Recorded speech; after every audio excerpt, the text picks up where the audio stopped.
Bonjour. Est-ce que vous avez de la difficulté à identifier votre mission de vie, votre raison d'être, ce que vous aimeriez avoir comme vie professionnelle? Et même si on vous fait faire plein d'exercices, il n'y a rien qui sort.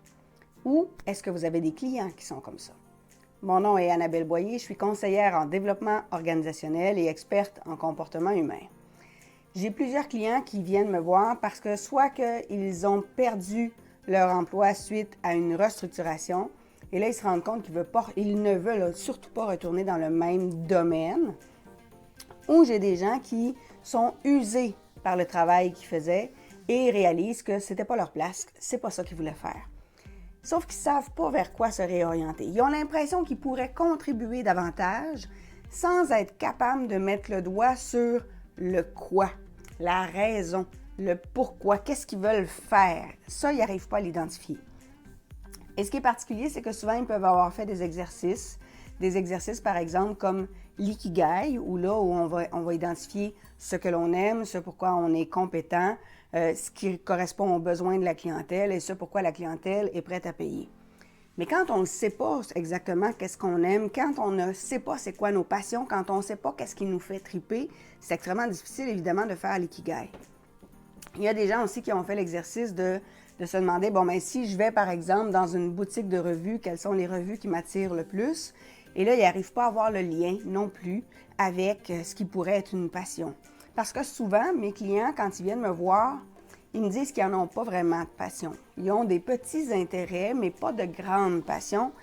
Et ils ont l'impression qu'ils ne sont pas normaux, qu'il devrait y avoir quelque chose et qu'une passion devrait les habiter, devrait les transporter. En fait, dans la vraie vie, ça ne fonctionne pas tout à fait comme ça. En ce sens que, d'abord, il est possible que de par l'éducation que vous avez eue, de par l'expérience de vie que vous avez, peut-être que les gens autour de vous vous ont dit qu'il ne faut pas rêver en couleur, il ne faut pas voir trop grand parce qu'on va être déçu, il ne faut pas rêver parce que de toute façon, les rêves ne se réalisent pas. Donc, il est possible que, pour vous protéger, généralement, vos parents, vos professeurs, vos éducateurs, vos coachs ont éteint la flamme de la passion qui pouvait naître en vous. Mais ils ont éteint aussi l'espoir d'une vie meilleure, l'impression qu'on peut faire plus, qu'on peut contribuer à plus, que la vie peut être extraordinaire. Et généralement, quand les parents, les éducateurs, les professeurs, les coachs font ça, c'est souvent parce qu'eux-mêmes ont des blessures, eux-mêmes ont un vécu, ont des expériences qui leur ont réellement donné l'impression que la vie était dure, que la vie était un combat, qu'on ne pouvait pas avoir tout ce qu'on voulait et qu'on devait se contenter de ce que l'on avait. Comme c'est leur expérience, c'est leur vécu, ils ne pouvaient pas vous transmettre autre chose parce qu'ils n'étaient pas conscients qu'ils avaient ces croyances-là. Parce qu'évidemment, l'univers va nous envoyer toutes sortes d'opportunités d'apprentissage, mais c'est à nous à faire les apprentissages. C'est pas à quelqu'un d'autre à les faire pour nous. Et donc, les gens qui étaient autour de vous, votre entourage, vous a donné ce qu'il était possible de vous donner. On ne peut pas donner à autrui ce que l'on n'a pas reçu soi-même. Alors évidemment, si vous voulez avoir reçu un peu plus d'espoir et de motivation, bien évidemment, vous allez devoir le développer par vous-même parce qu'il y a probablement des gens qui n'ont pas été en mesure de vous l'offrir, tout simplement. L'autre chose, c'est qu'il est possible aussi que dans votre propre inconscient, vous ayez développé des mécanismes de sabotage. Parce que selon les expériences que vous avez eues, peut-être que vous avez attiré à vous, par exemple, un patron un peu plus contrôlant qui vous limitait dans votre cheminement de carrière. Peut-être que vous avez eu des collègues plus carriéristes et plus ambitieux qui ont pris plus de place, ce qui a fait que vous en avez moins pris. Peut-être aussi que vous avez du travail à faire au niveau de l'affirmation de soi, de l'amour de soi, de la confiance en soi, de l'estime de soi. Ce sont des volets très différents. Mais il est possible à ce moment-là que vous ayez, à votre insu, dans votre inconscient, ce que l'on appelle des croyances limitantes, que Bob Proctor appelle des paradigmes. C'est un peu comme des accords que l'on passe avec nous-mêmes, mais qui font en sorte que, évidemment, on n'y croit pas vraiment. Donc, si, par exemple, quand vous étiez enfant, je ne sais pas, moi, vous avez toujours rêvé de danser le ballet, mais on vous a dit que c'était trop cher, qu'on ne pouvait pas aller vous reconduire, que l'école était trop loin. Bien, ce rêve-là, qui était précieux pour vous, vient d'être relégué au second rang et vous vous êtes dit, bien, les rêves, c'est pas pour moi. Et ça, c'est dans la tête de vous quand vous étiez enfant.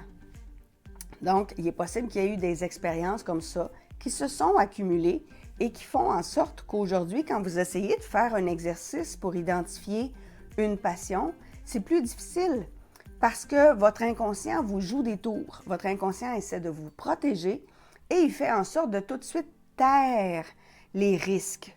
Il fait taire les idées qui pourraient émerger parce qu'il est déjà dans un mode de dire on ne pourra pas y arriver de toute façon, fait qu'on est mieux de faire attention, de limiter l'enthousiasme pour ne pas être déçu. Donc, votre inconscient vous protège parce qu'il a peur d'être déçu, il a peur de souffrir en retour. C'est normal, mais évidemment, ça ne vous aide pas à changer de vie. Donc, ça veut dire que même si vous faites des exercices écrits, que ce soit c'est quoi les qualités, par exemple, que l'on vous reconnaît, les réussites dont vous êtes fiers, l'exercice, comme je vous disais, d'aller dans si vous pouviez aller dans une boutique avec des revues, qu'est-ce qui attirerait votre attention? Si on vous donnait une baguette magique, à quoi ressemblerait votre vie de rêve?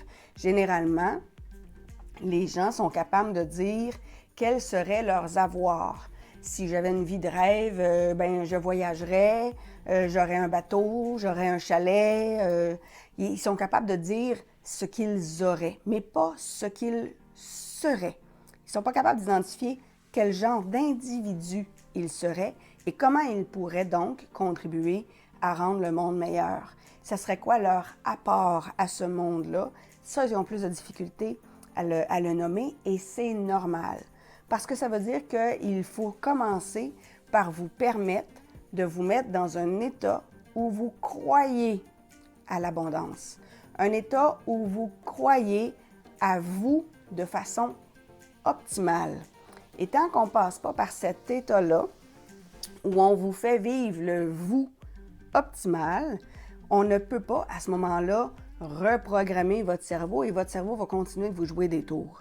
C'est normal, il cherche à vous protéger.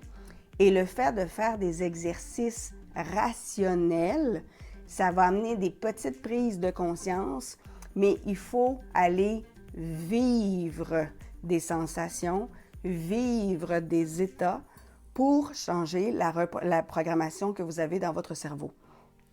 Fait que si les exercices que vous avez faits, par exemple que vous avez lus dans des livres, n'ont pas fonctionné, bien, c'est normal, mais il ne faut pas s'arrêter à ça.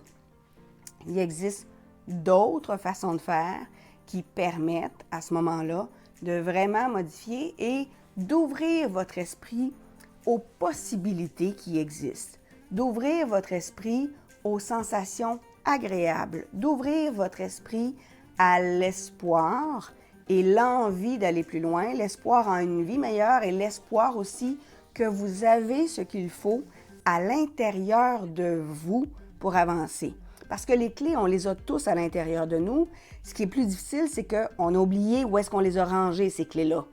Donc, quand on travaille, par exemple, avec un coach, l'idée, c'est d'aller retrouver ces clés-là et de les utiliser, de les appliquer, de les implémenter.